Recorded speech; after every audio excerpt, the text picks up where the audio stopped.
Okay, welcome to the last lecture day.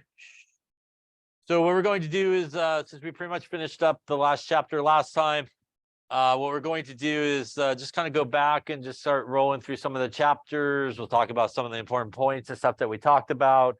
Obviously, we won't get into super specifics, I don't think, but we'll try to get through most of it, and I'll post it up online, some of the review, and so that you can watch it 17 weeks ago and start with not chapter 1, because there really wasn't much in chapter 1, but really we got into most of the stuff there starting in chapter 2, and chapter 2 really did cover most of the basic stuff that we talked about. A lot of chapter 2 was about significant figures. It was about measurements. And also we talked about things like density. So we'll start with that. Obviously, a lot of what we talked about was involving measurements. So I hope at this point you know this, but we'll just take a look real quick. So whenever we do take a measurement, as we talked about, there is some degree of uncertainty that would happen in this particular case. And we always want to think about our scale. In this case, if I drew the right number of dashes, I hope 1, 2, 3, 4, 5, 6, 7, 8, 9, and 10. There are 10 dashes that are the small ones. Our big scale is 1. So each of these guys, if you divide it out, means that each of these are 0.1 of a centimeter. Remember that you can basically figure out how far you could take the reading by taking the smallest marking and really dividing it by 2. And that gives you that really we should take this reading to the second decimal place is what we should do. So in this case, obviously, this would be 1.1, 1.2, 1.3, and 1.4. And in this case, because we can't go to the second decimal place, we should. And when we record these things, this is all the certain numbers and that first uncertain number. And as we've talked about a number of times, obviously, those two things together is what are our significant figures, right? And you always want to report all the certain numbers plus that first uncertain number, even if it is like dead on the line, maybe like my arrow here, you got to report that 7. Otherwise, you're killing the number of significant figures there are, and you don't want to do that. Obviously, when we talked about sig figs, there are rules to counting them. Anything that is a non-zero are significant. In terms of zeros, we have leading zeros, which are not significant. We have zeros that are trapped, which are significant. We have zeros at the end, which may or may not be significant, depending on whether there is a decimal point in the number. And if there's no decimal point, then obviously that is not significant, those zeros at the end. And these zeros would be significant if there's a decimal point. Remember, it doesn't have to be right next to those zeros, but anywhere in the number is good for that. In terms of significant figures, also, we talked about writing things in scientific notation, and a reminder that whenever you write anything in scientific notation, all the numbers that come before the times 10 part is always going to be significant. We also, obviously, with significant figures in this chapter, talked about the 2 sort of functions that we do. We either multiply or divide. And again, when we multiply or divide, we're looking at the smallest number of sig figs is what your answer should have. When we add or subtract, we are looking at the smallest number of decimal places, right? Remember as well, a couple other things we talked about, which was obviously you should avoid some rounding there till the end. You should keep track of all of sort of the mathematical calculations that you do and kind of clean it up to the right number of significant figures. Usually the determining one is that last step that you do, right, is sort of how you want to sort of end up your answer to the proper number of significant figures. Questions on that? Clearly using your calculator, which I hope, again, you know how to still do. Make sure, obviously, you use your exponent button when you're doing something in scientific notation, right? When you punch it in.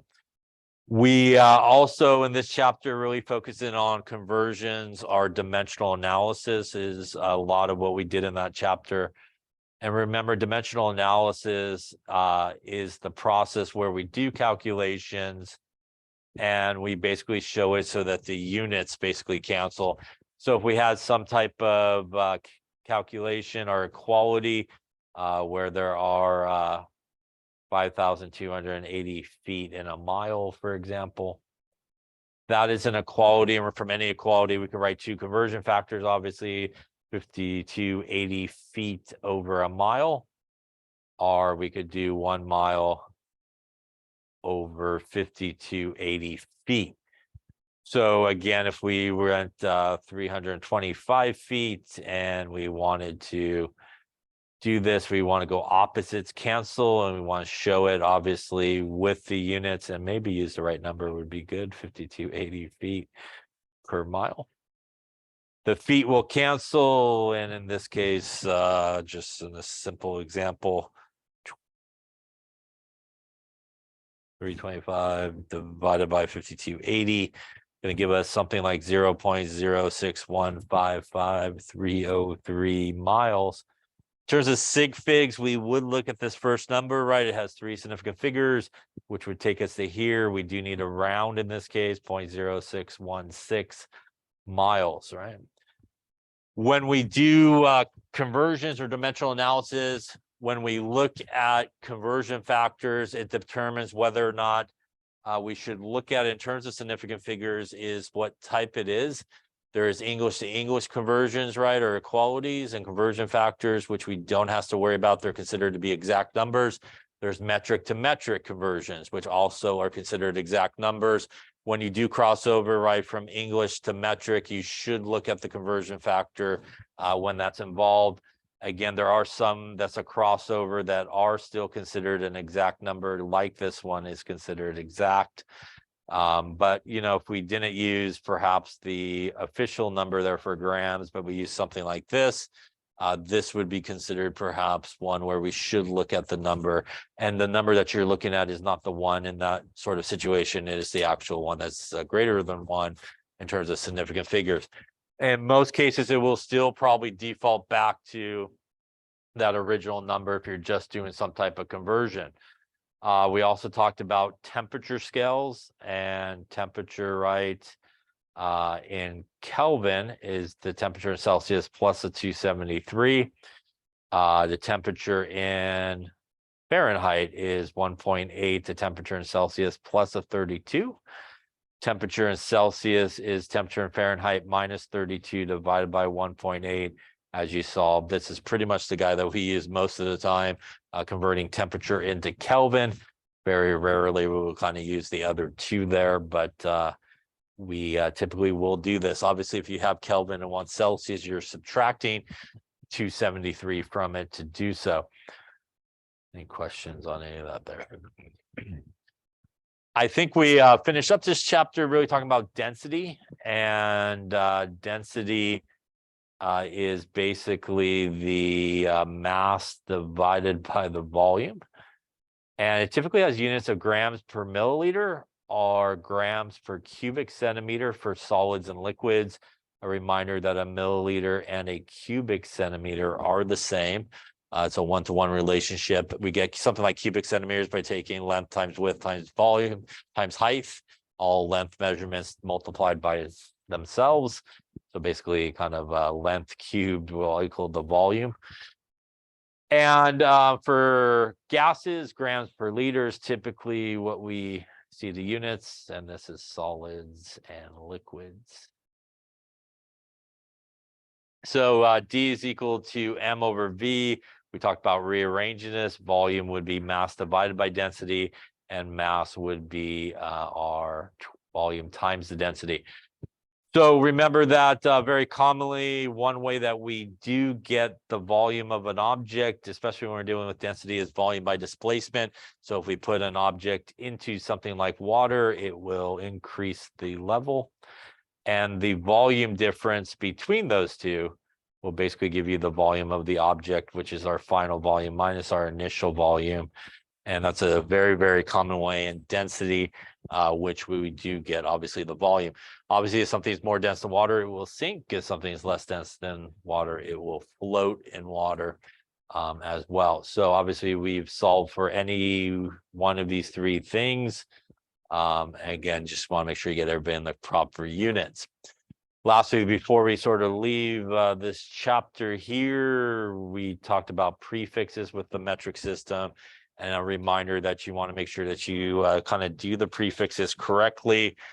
So when you see something again like kilo says like 10 to the 3, what that 10 to the 3 or 10 to the -2 or whatever it may be, depending on the prefix you're looking at, that represents how much there is in the base unit to one of the prefix units. So that would mean something like 1 kilogram would be 10 to the 3 grams. And 10 to the 3 is really 1 times 10 to the 3 in scientific notation is basically what that represents. Again, as we talked about a number of times, many people will get those things sort of reversed when they kind of use that table. So you do want to watch out that you don't do that. Any questions on any of that stuff there? All right, so after chapter 2, I think we went to chapter 3. And in chapter 3, we talked about matter and the different states of matter. And obviously we have our solid, which pretty much has things stacked in on each other, pretty tight and pretty dense. In our liquid state, we also have things relatively packed in tight to one another, a little bit more room for movement, which is why they are fluids.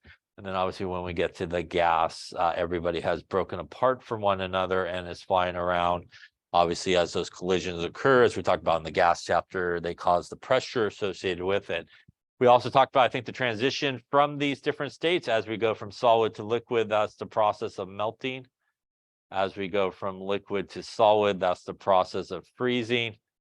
Going from liquid to gas, that is evaporation or vaporization. Gas back to liquid, that is condensation. Going from solid, skipping the liquid phase there is going to be our sublimation. Going from, let's do it this way, gas back to solid, also skipping the liquid part, that is deposition. So we also talked about sort of the energy associated with these processes. And in general, as you go from solid to liquid to gas, those are all processes where energy needs to be absorbed. And that means that it is an endothermic process. And going the opposite way from gas to liquid to solid, energy has to be released, which means that there's going to be an exothermic type processes as you go in that direction.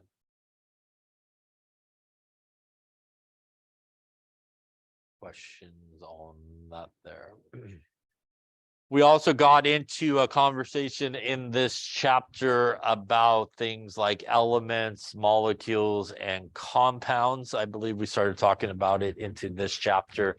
So a reminder that when we talk about elements and compounds and molecules, they do represent some different things. Obviously, elements is as far back as you could go. Some elements are also molecules. They're diatomic molecules. So things like H2, O2, N2, all of our halogens, F2, Cl2, Br2. These are all elements. These are all molecules. But remember that they are not compounds. In order for them to be compounds, they have to be atoms of 2 or more elements together. So if we take something like water, that is a molecule because it has 2 atoms or more. And it's also a compound because it contains basically 2 or more elements together. Again, H2O is not an element because obviously it has hydrogen and oxygen in there, and that is 2 different ones. Any questions on that there? Okay, then we talked about, when we did these guys, we talked about pure substances. And a pure substance can be either an element, it could be a compound. And when we put together 2 or more pure substances,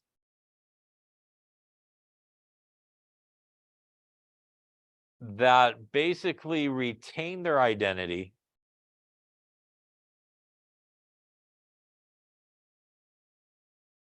That is a mixture, right? And there's really two types of mixtures that we talked about. We talked about homogeneous mixtures and heterogeneous mixtures.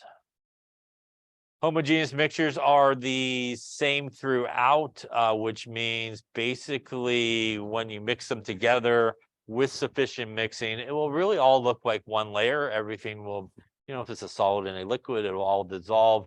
So for example, if we took something like salt and we took something like water, which each of these are pure substances, and you put them together and you make salt water, that is an example of a homogeneous mixture. Obviously, the salt will dissolve in the water part.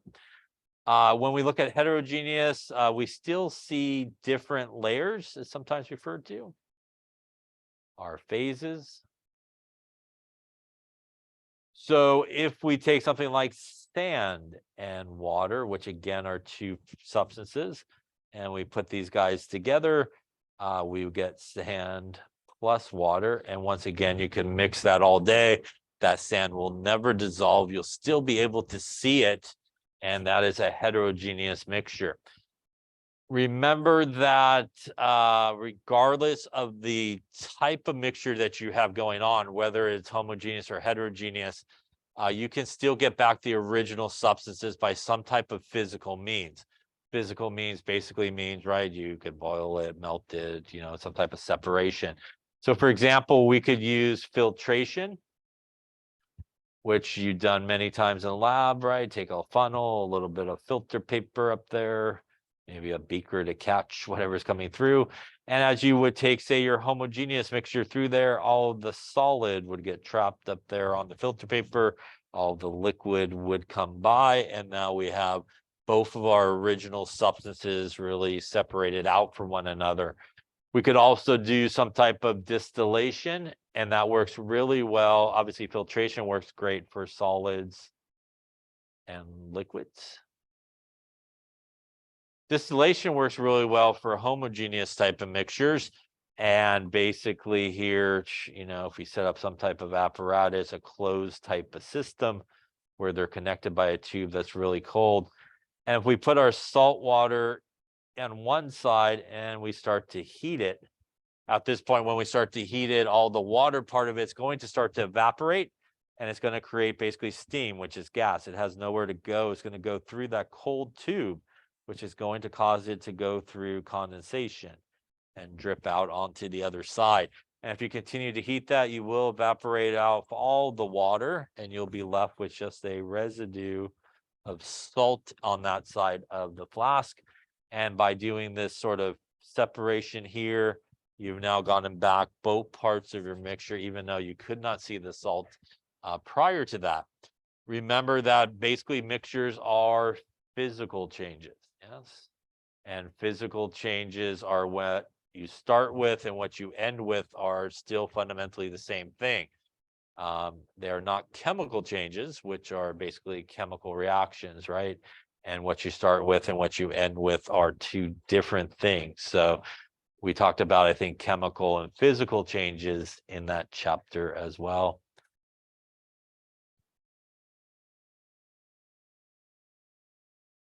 And again, in the chemical change, what you start with changes to fundamentally something else. And a physical change, what you start with is still the same fundamentally. So chemical changes are usually chemical reactions, right?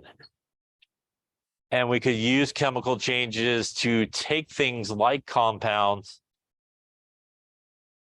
back to its elements, right? Through some type of chemical change or reaction. And for example, if you took something like water, like you also did in a lab with a 9-volt battery and ran an electrical current through it, you were able to basically turn water back into hydrogen gas and oxygen gas in that particular experiment. That obviously doesn't happen under normal conditions. So that is a chemical change that occurs. Physical change, obviously, if you took an ice cube and let it melt right into liquid water, that would be more of a physical change, because the liquid water and the ice cube is still H2O, so it's fundamentally the same thing. It just may look different. Any questions on any of that stuff there? All right, so I think chapter 3 was fairly short, and that pretty much covered most of chapter 3. Then we went ahead in the book to chapter 10, where we really officially started to talk about energy. So into chapter 10, which is our energy chapter. And energy, obviously, we talked about the idea, what's sometimes referred to as first law of thermodynamics, which is the conservation of energy. And obviously, in terms of energy, we think of energy as sort of a perfect transfer of energy, which means that we don't create it nor destroy it, but it can be transformed from one place to the next. There's different types of energy. The classic big giant boulder on top of the hill there has a certain amount of potential energy. And obviously, as it falls down, it will convert some of that to kinetic energy, which is the energy of motion. It will hit the ground and then really transfer a lot of energy to whatever it hit. Hopefully nobody is standing there at that point. But we do transfer energy, and that sort of idea that whatever somebody loses in terms of energy, somebody else will gain the same amount of energy. So there's a sort of perfect exchange.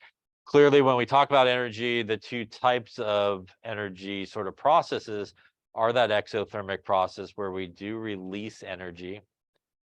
And the way that is oftentimes represented in terms of when we do energy type calculations is we could calculate Q, which is heat or energy, and that usually results in a negative value.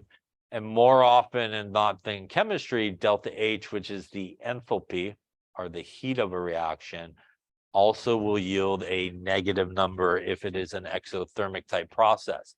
And that is different than an endothermic process, where energy is absorbed. And in terms of our values here, Q would typically be a positive number, and delta H would also be a positive number. So in general, anything that involves energy that's endothermic usually will result in a positive number, and anything that is an exothermic process will result in a negative number when we do that. Speaking of delta H is again the enthalpy, and it can be calculated by taking the delta H of your products minus the delta H of your reactants. And that is because energy, like delta H, is a state function that we talked about. And a state function, there's only really two important things: where you start and where you end. It was like that picture of the guy walking up the mountain, the two hikers. And when we think about a chemical reaction, where we start are our reactants, right? And where we end are our products in an equation. So that is why we do take products minus reactants when we calculate something like the change in the enthalpy. That's what the delta stands for, the change in the enthalpy of this reaction. This is typically, you would go to a table and look up the values to use to calculate this. And there is an important part of that, which means if you have like 2A plus, say, B goes to 3C, you would look up in a table the delta H values for A, B, and C. And the important part is when you would calculate the delta H of this reaction, you want to make sure you also take the coefficients into account. And that would be something like 3 times the delta H value of C that you would find from the table, minus 2 times the delta H value for A from the table, plus 1 times the delta H value for B from the table. And that will either give you a positive or negative type number, which will tell you overall that reaction is either exothermic or endothermic. It's important that if you do go to that table, that you look up what you are trying to find and make sure that you find it in the correct state, because there will be different values depending on if it's like a liquid, if it's aqueous, if it's a solid. You'll have some different values for those two things. Questions on that there? Yeah. Reaction. Yeah, so RXN, I'm sorry. Other questions? So another sort of energy thing that we did talk about was the idea of these energy diagrams, which I think we sort of revisited the other day when we were kind of finishing up the other chapter, but we did see some different types of energy diagrams. And let's take a look at those different types again, just to remind everybody of some of the important parts of it. So as the reaction goes this way, we have our reactants to products, and we also have an energy diagram. Maybe it looks something like this, reactants, the products here. And in this particular case, remember, an important part here is this hill that the reactants has to climb to get to their side. That again is our activation energy. And as we've talked about, that is the minimum amount of energy that's required really for a reaction to take place. That is really the energy barrier that prevents or allows the reactants to get to the product side. And for our guy over here, this would be our activation energy. And in this case, where our reactants are higher in energy than our products, if we take the difference there, that will give us our delta H of the reaction. And in this case, that will result in the delta H being negative because our products are lower in energy than our reactants. And then whenever you see that, that means energy has to be released. Opposite of that, when we see our reactants are lower in energy than our products, that will also give us the delta H, the difference between those two. Energy's got to be absorbed in this case. And that would give us, again, our delta H that will end up being a positive number. Remember that the hill, or the activation energy hill, plays an important terms in terms of the rate of the reaction. Obviously, the bigger the hill, the slower the reaction may be, or the less number of molecules can get up and over that hill. That's where we also talked about a catalyst, I think, as well, which again is not a reactant and it's not a product and it does not get used up. But what it essentially will do, we'll just borrow this diagram here, is it finds an alternative pathway for that reaction to take place.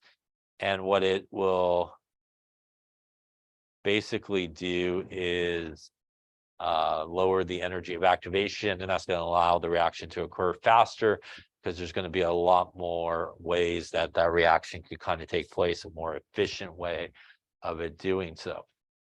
Any questions on that stuff there? We then got into, I think, the idea of specific heat capacity and specific heat. So the specific heat capacity is the amount of energy required to raise 1 gram of a substance by 1 degree Celsius. And it has units of either joules per gram per degree Celsius or calories per gram per degree Celsius. Remember, in terms of units for energy, those are kind of your popular ones. Joules are calories, and that's a lowercase c, not a nutritional calorie, which would be a capital C. Also, variations of those units is kilojoules and kilocalories. And remember that there are 1,000 joules in a kilojoule, 1,000 calories in a kilocalorie. And the conversion between these guys is 1 calorie is 4.184 joules. That is also the specific heat capacity of liquid water, which is a good number to know. Liquid water specific heat capacity is that number, 4.184 joules per gram per degree Celsius, or 1 calorie per gram per degree Celsius. Remember that if it is not liquid water, it will have a different specific heat capacity. So something like ice or something like steam, which is all still water, but in different phases, actually has a specific heat capacity closer to like 2 rather than 4. So it does matter the state. Also, if you look up in a table specific heat capacities, you want to make sure that you do find it in the right state. We basically use this with this equation, which is specific heat equation, that Q is equal to ms delta T. And Q here is our heat or energy, and that is in usually joules or calories. Heat, energy. M is our mass, which is usually in units of grams. Our specific heat capacity is one of those guys, basically, either one. And the delta T here, which is really important, that's going to be our final temperature minus our initial temperature. And this is one of the few things in chemistry that we do leave actually in degrees Celsius. It is also really important because that is the one thing there that will determine whether or not you get a positive number or a negative number. So you always want to make sure that you actually do the final minus initial, not just take the difference between the two numbers. Although you will get the same numerical value, you will get a different sign if it is opposite there. So if we do this and Q does end up being negative, that means that it again is an exothermic process. And if you do this, Q ends up being positive, it's an endothermic process. Also, if you do this at constant pressure, which is a very common way to do this, remember that you could kind of just use styrofoam cups like you did in lab with some water and basically follow the temperature change of water. With a thermometer, you could figure out how much energy is either absorbed by the water or released by the water as well. You do it at constant pressure, the Q will equal the delta H for that particular experiment or reaction, so they actually equal each other. We did talk about that as well, the idea that's very commonly done using something like styrofoam cups and some water. You could either do a reaction in there, or you could take something that's hot and throw it in there. And again, the water will absorb the exact same amount of energy. For example, if you like you did when you took the hot piece of metal and you dumped in that big test tube into the calorimeter, the water picked up all that energy from the metal. The metal then released all that energy, and energy and heat transfers from hot to cold. And you can use that relationship that Q of the water, for example, is equal to minus Q, say, of the metal. And if something like the water gained positive 1,000 joules of energy, and you threw a piece of metal in there, that means that the metal lost negative 1,000 joules of energy. The number will be the same, and the only difference really will be the sign. That allows you to figure out things like the specific heat capacity, say, of a metal, like you did in that experiment, by really just following the change that occurs in the water. Any questions on that there? Now, we also talked about another way that you can sort of calculate delta H, and that is the idea that not all reactions basically occur in sort of a one-step process, and that is what is known as Hess'S Law. And, you know, you could have a reaction where you take A plus B goes to C plus D, and maybe there's a delta H. We'll just go positive 100 kilojoules, for example. And then maybe C plus D go to E plus F, and delta H here for this step, we'll go with negative 50 kilojoules, for example. Now, if we were to add two reactions together, or equations, or multiple equations together, anything on opposite sides of the arrow that are the same could cancel or reduce down. So C's would cancel, D's would cancel. Then everybody on the left-hand side of the arrow stays there. Everybody on the right-hand side of the arrow stays there as well. When we add multiple reactions together to figure out the energy for this reaction, we simply just add the numbers together, all the delta H's there, which in this example here would be 100 plus minus 50, gives me 50 kilojoules. That would be a positive value for delta H, which means that this reaction is going to be endothermic overall. Remember that when you're doing something like Hess's Law, you usually will have an equation that you kind of want to build, and you'll have several other equations that you need to use to kind of build that equation. Now, when you're building that equation, sometimes you may need to do something to each individual equation. So if we just look at, say, this top equation as an example, and if the delta H is positive 100 kilojoules, let's just say that I needed to multiply the reaction by 2 because I needed, say, 2 A's or something like that. If I did that, I would take 2 times the A, 2 times the B, 2 times the C, and 2 times the D. How that would affect the delta H value is I would take the delta H value and multiply it by 2 as well. And that would give us 200 kilojoules for this particular reaction. If you need to reverse a reaction, which sometimes happens when you're building those equations, your reactants are on the wrong side, you need them on the product side.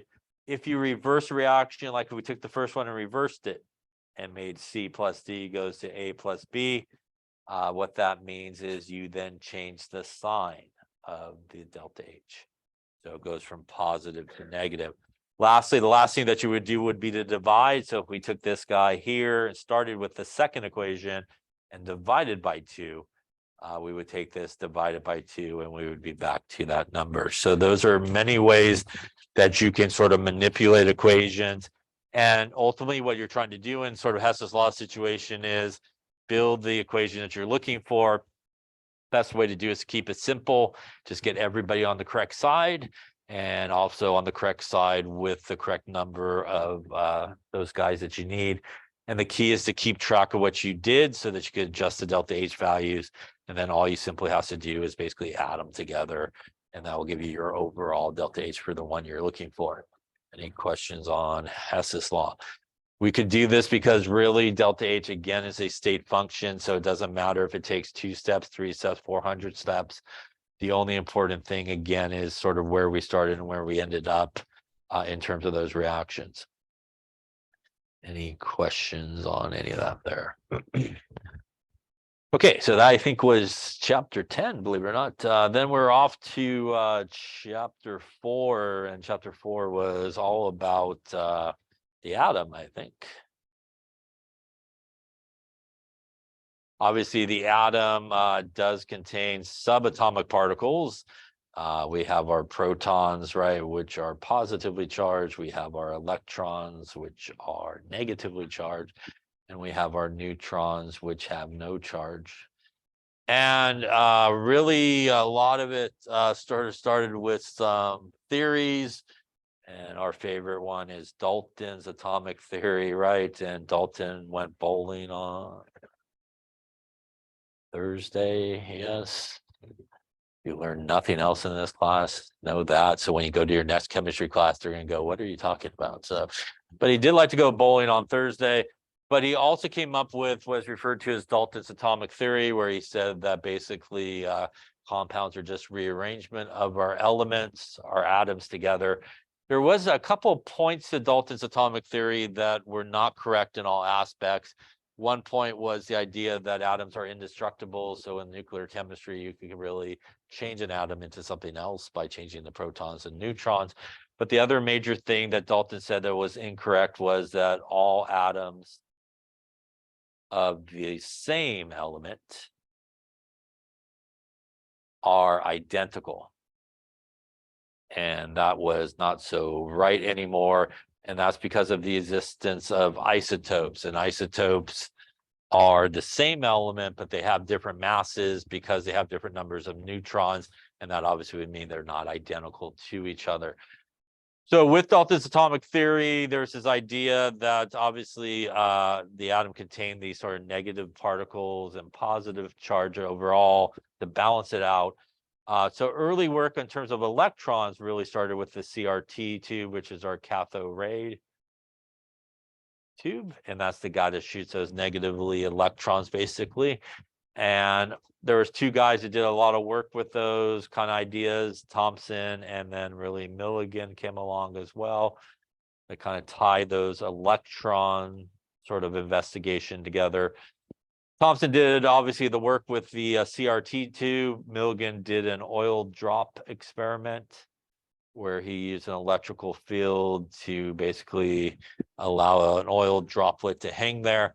He was able to figure out really the charge of an electron, while Thomson did the charge, the mass of an electron.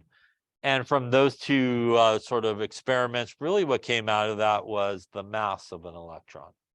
And the mass of an electron is a relatively small number, but that is basically what sort of came out of it. as a result of these sort of experiments and the idea that most people had that the atom was neutral, that meant it did have to sort of contain a positive charge to balance out all those negatively charged electrons. And that led to Thomson coming up with an early model of the atom, which is the plum pudding model. And basically the plum pudding model is an atom has all this positive charge spread out over it, and embedded inside are these electrons, and that most of the mass of the atom was the electron. So this was sort of really the accepted model of the atom, obviously until further investigation was done. And really the next thing that was done that was really important in this discovery was the experiment that was done by Rutherford. And Rutherford did the gold foil experiment. And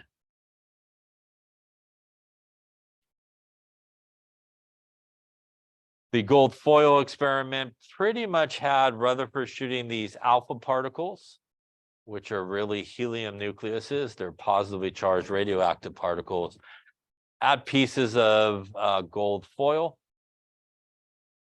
And basically, based on the previous model of the atom, which is our plum pudding model here, what he anticipated would happen when he shot these alpha particles at it, because they're positively charged particles and they're moving really fast, they would be able to sort of cut through that positive charge that's spread out over the atom, but there would be some deflection as it went through because it's basically positive and positive, right? Things with the same charge are repelled by each other. So positive and positives don't like to be near each other. Negative, negative don't like to be near each other. But things that obviously are oppositely charged are attracted to one another. So this is what they sort of anticipated would happen. And they were kind of surprised when they did shoot those alpha particles that most of them kind of went through undeflected. But they did see every so often these alpha particles would basically go at these really, really large angles. And the only way that a positive alpha particle that's moving really fast like that could be scattered at this really large angle is it would have to hit something that was really, really positive there. So basically what they were surprised about was that what they found, and they basically had to come back to the plum pudding model and go, well, maybe not so correct here, and come up with really the new version of the model of the atom, which basically said the atom is mostly empty space. And that is why it basically went through undeflected most of those particles.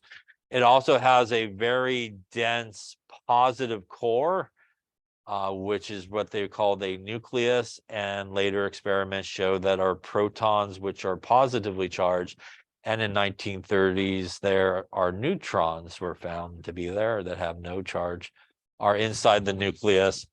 And electrons are out from the nucleus,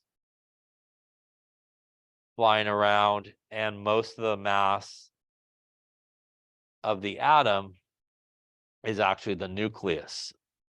So we have basically our nucleus that has our protons and neutrons in it. We have our electrons, which are moving randomly about and not pretty circles around the nucleus there. It is obviously attracted to the nucleus, which is positively charged.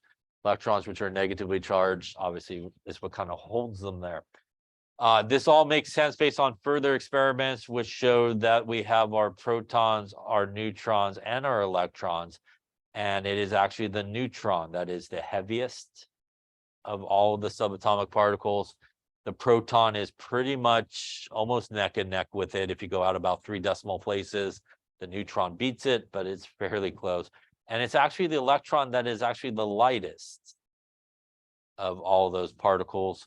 And that does make sense because in the nucleus, we have our protons and our neutrons, and each of them are about 1,800 times heavier than any neutron.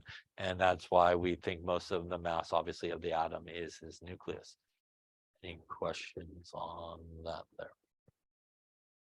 That led us to talking about some properties of our atom.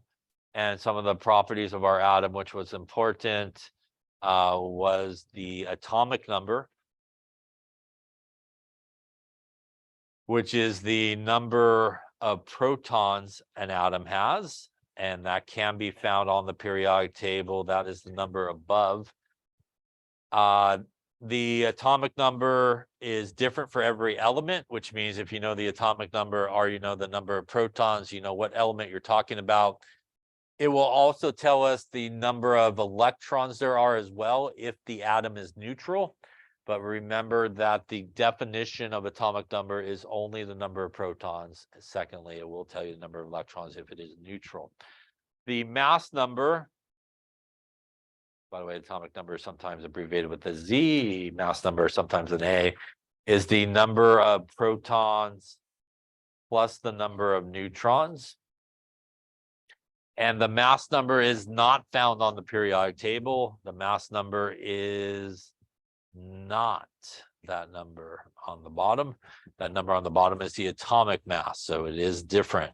When you calculate something like atomic number, mass number, number of protons, electrons, and neutrons, they all need to be positive whole numbers. So again, none of those numbers on the bottom are whole numbers.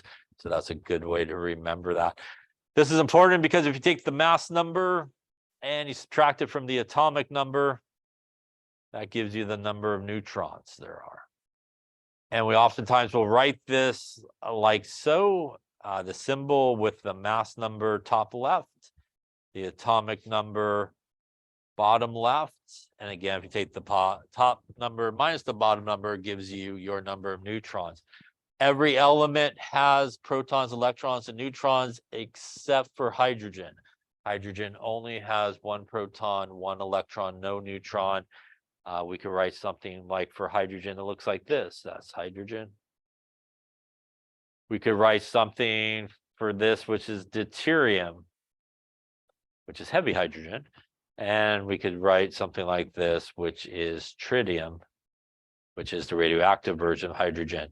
They are all hydrogen because they all have one proton and the atomic number is 1. But again, if you take the top number minus the bottom number, that is 0 neutrons for this guy, 1 neutron for this guy, and 2 neutrons for this guy.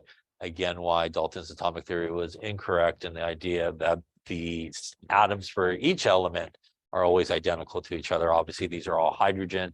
They have different neutrons and different mass that would be there as well.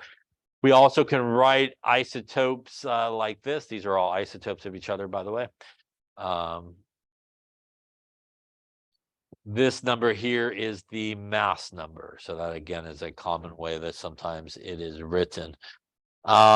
Remember that if something does have a charge, the only thing that's affected is the number of electrons. So obviously things with charges are ions.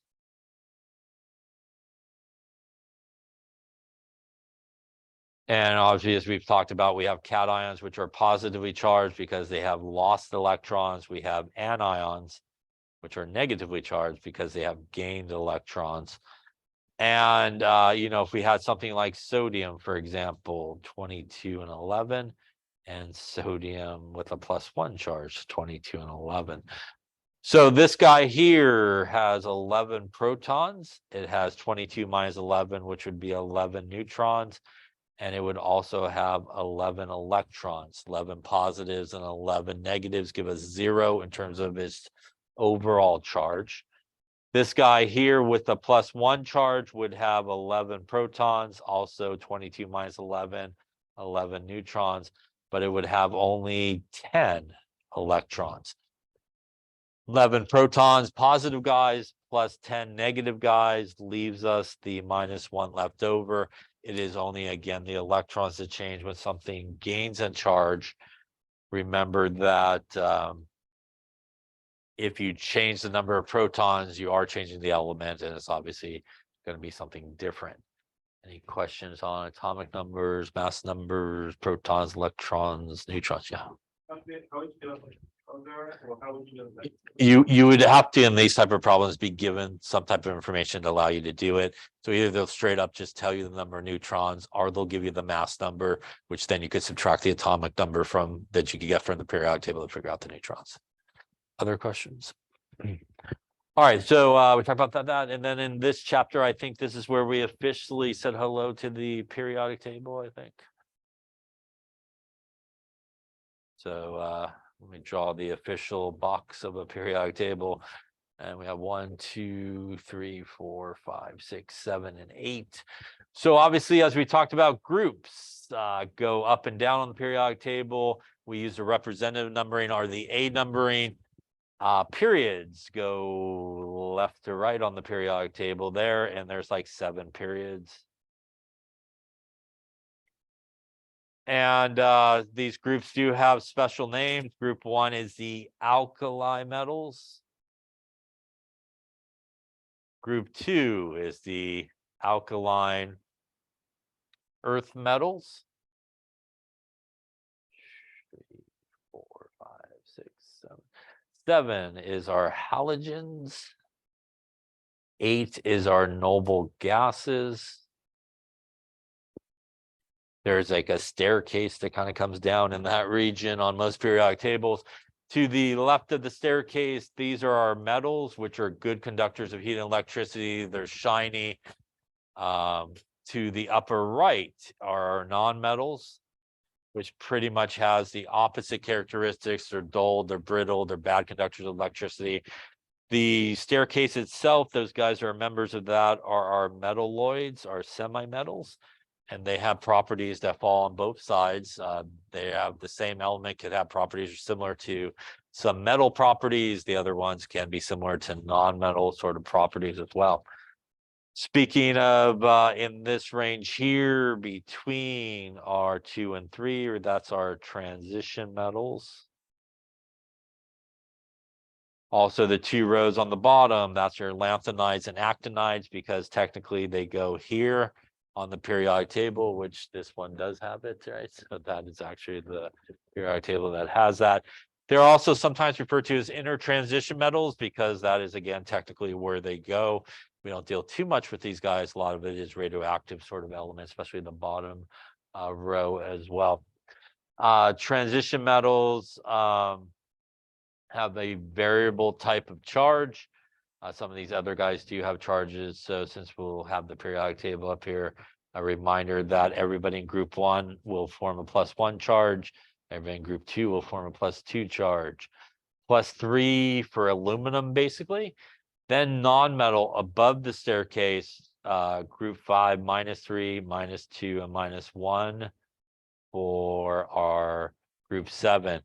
A reminder that things do not have charges if they are by themselves. So if you have a piece of iron metal, it has no charge. Things only get charges when metals and non-metals come together and they lose electrons and gain electrons. Our transition metals can have a variable type of charge. There are 3 exceptions in the transition metal that have a fixed charge when they do gain it. And I'll just put a circle here and go up. Zinc and cadmium will always form a +2 charge. And if you hang a left there, silver will form a +1 charge. Pretty much everybody else there in the transition metal region, which would be all of this, and also down in this region where we have things like lead and tin, which technically are not transition metals, they have a variable positive charge, which, as we talked about with naming, that's why we have to name them slightly different when we have those guys involved. Any questions on the periodic table there? All right. After this chapter, we went to chapter 4. No, we went to 11, actually. We did chapter 11 there.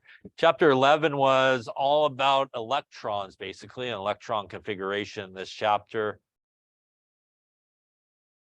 And electron configuration, we started this chapter talking about waves. And waves, we have the wavelength, which is between 2 peaks. We also have the amplitude and the speed of a wave.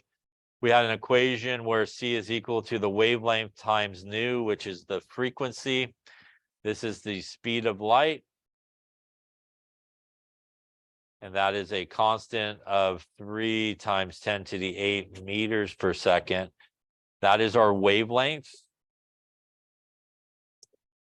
in meters. This is our frequency, how many times a wave passes a particular point in a second. and it has units of 1/seconds or reciprocal seconds, with, by the way, it's the same as a hertz. So those are all common ones. So you can use this at one to figure out, the wavelength if you know the frequency, or the frequency if you know the wavelength. There is a relationship between the wavelength and frequency and energy. The shorter the wavelength, the higher the frequency, and the higher the energy. And opposite is true. The longer the wavelength, the lower the frequency, and the lower the energy that you see.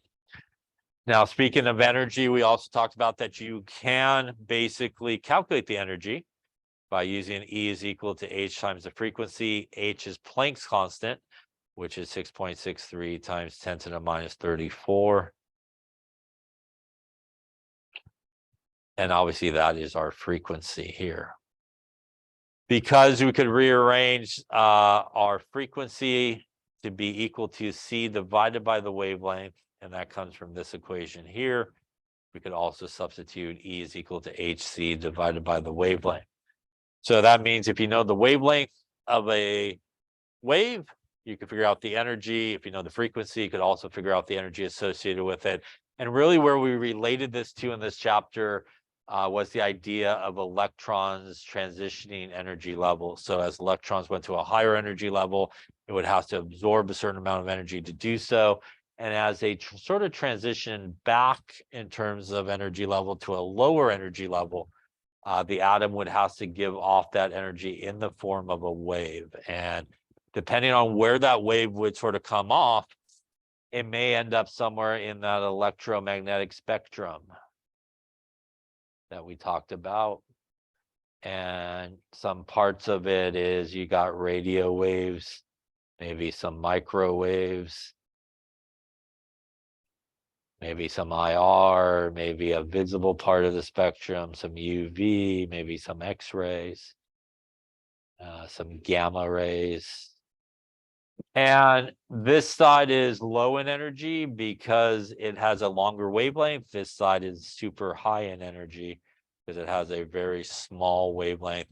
The visible part of the spectrum is where we see colors. So if that wavelength of light coming off corresponds to a specific part of the visible part of the spectrum, that is where we see our colors like our Roy G Biv, right? Or red, orange, yellow, green, blue, indigo, and violet. And even these colors have differences in energy. This is lower in energy, longer wavelength. This is higher in energy. So if an electron had a transition from a lot of energy levels down, that's going to require a lot of energy and would have a shorter wavelength and probably be more on the violet side. If you saw a red sort of color come off, like maybe you did a flame test or something like that, that means maybe the electron is only transitioning one energy level, not as far down, less energy. You see that sort of longer color. Any questions on that there? That really was sort of leading into what we talked about in terms of atom, and Bohr had a model of the atom, which was more that planetary model where we have the nucleus and we have these orbits of where these electrons are traveling around. And the Bohr model worked really well for hydrogen that had one electron, but as you moved away from hydrogen with multiple electrons, it didn't work really well, but it did explain really nicely sort of the multiple lines that we see with elements. When they give off energy, they make a line spectrum, which are specific lines and specific colors at specific wavelengths. And basically, we could respond to this by it being n, which is known as the principal quantum number. And that is a fancy word for energy level. And if n is equal to 1, that is the ground state, which is closest to the nucleus and most stable. And anywhere from n is 2 to 7 is what is sometimes referred to as excited states, higher in energy. So what we would see in terms of the colors are these electrons basically transitioning from one place to the next. And the idea of how they gain energy or lose energy is this idea of quantized energy. And you could kind of think of it as, I think we talked about, kind of staircase model. You know, for walking stairs, where you're on this step, or that step. And in terms of electrons, as they transition from one energy level to the next, they will either gain or lose enough energy to fully transition from one energy level to the next. Just like you, when you walk stairs, you don't typically find yourself in the middle of the stairs taking a break. The same idea here, the electrons will fully transfer from one energy level to the next without stopping in the middle. And that will basically transfer via this energy equation that we just talked about a second ago, is how much energy it would do that. As you mentioned, this worked really well, and it was the Bohr theory of the hydrogen atom. So it's a theory, which means it was modified. And really, over time, we moved away from the idea of orbits, which is what he talked about here as to where electrons are. And they don't really travel in these pretty circles, as we talked about. They really travel in a more random motion. And Heisenberg's uncertainty principle says that you don't really know how a particle like an electron is moving. And the more you know about how it's moving, you know less about where it's located. So we went into more of this idea of quantum mechanics, which is more of a probability sort of map of, there's a really good chance we could find an electron here. Not really sure how it got there or where it's at any particular time, but there's a pretty good chance that we should be able to find an electron in a specific location. So we moved away from orbits to the idea of orbitals as these sort of theoretical maps of where in an atom electrons would be found. And there's S, P, D, and F orbitals that we talked about. In terms of types of orbitals, there's only one type of S orbital. There's 3 types of P orbitals, 5 types of D orbitals, and 7 types of F orbitals. Each individual orbital could only hold a maximum of 2 electrons, which means if you were to max out the orbitals for S's, that's 2 electrons. That would be 6 electrons, 2 in each of them. That would be 10 electrons, 2 in each of them, and 14 electrons. Remember, these have different shapes, right? That's like a circle. That's like a figure 8 type of deal. And when we talk about this, this is the idea of, on the first energy level, n equals 1, there's a 1s orbital. On the second energy level, that is where we start to see p orbitals occur. On the third energy level, that is where we start to see our d orbitals occur. On the fourth energy level, that is where we start to see our f orbitals occur.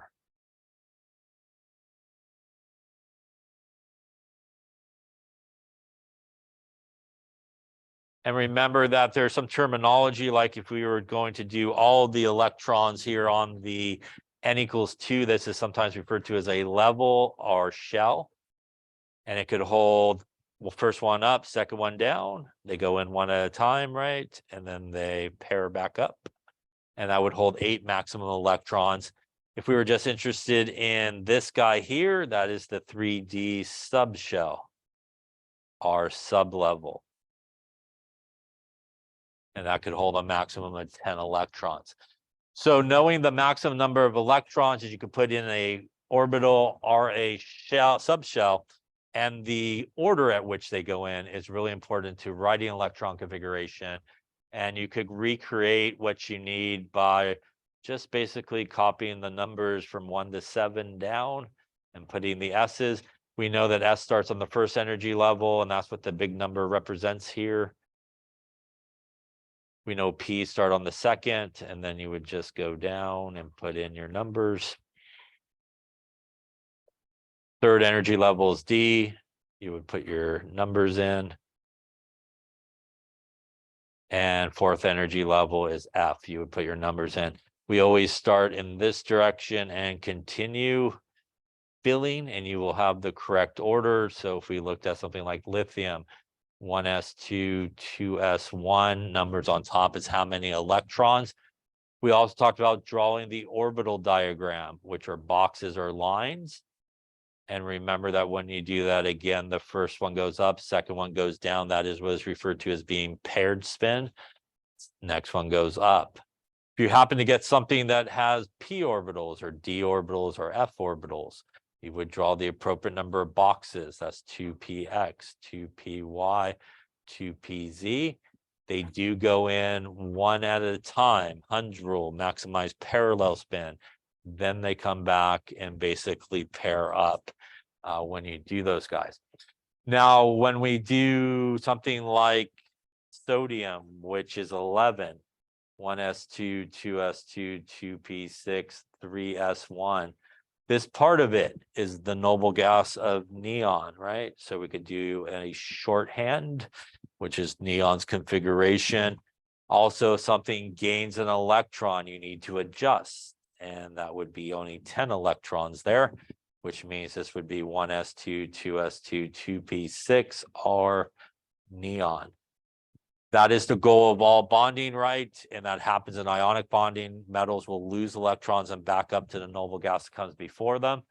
Non-metals will gain electrons and go forward to the noble gas that comes after them. And that's really the purpose of it. And to finish up on this chapter, we talked a little about transition metals. For example, something like iron, bless you, is 26. It would have a configuration of argon 4s2, 3d6. Because it is transition metals, when they lose electrons, they will always lose the s's first, because they actually end up being higher in energy than the d's. And if you had something like iron with a +2 charge, that's 24, which means the correct configuration would be argon 3d6. These would be the 2 electrons it would lose. And that's because when we fill the electrons, the s is lower in energy. But once we start putting electrons in the d orbital, they actually switch in energy. And the 4s ends up being higher in energy than the 3d. And that is why we actually take these electrons first. That only happens for transition metals when they lose electrons. They do not end up at a noble gas because of that. They got a long way to go to get there. But our representative metals will end up in our noble gas configuration. Any questions on that there? All right, that does wrap up chapter 11, I believe.